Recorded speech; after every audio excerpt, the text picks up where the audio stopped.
Сәлем достар, бұл біздің кешкі уақыт. Жатар алдында осылай тірліктерімді, майда шүйде жұмыстарды жасап жатуға тырысамын. Кешкі тамақтан кейін осылай ыдыс аяқтарды жуып, жаңағы шелекке қатқан нандарды салып, езіп қоямын. Таңертең бір 10 шақты тауықтар бар, соларға шашамыз.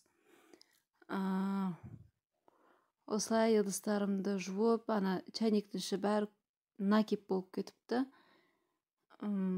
Соларды жуып, ішін бір-бір ысып.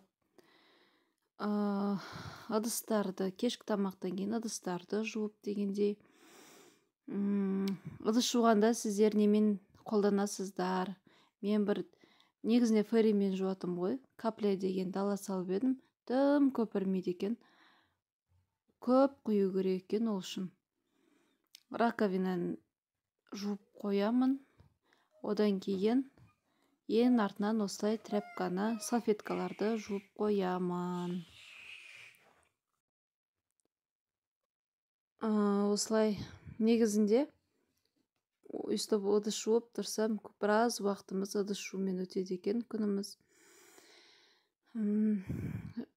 Стиральны қосқан болатынмын. Киімдерімді жайдым. Көп киімдердің жартысы қызымның киімдері, сымдары. Одан кейін өйстіп ыдыс жуып, жаңа не істеп болғаннан кейін жуылған таза киімдерді осылай жинап, төсек салуға кіргем негізінде. Сөйтсем, киімдер шашыла әлі жиналмаған екен. Киімдерді жинай салайын деп, барлығын өз орындарына салып, реттеп қойдым да, төсек салуға кірістім. Осылай біз жерге жатамыз. 4 жасар ұлымен, 1 жасар қызымен осылай үшеуміз жатамыз.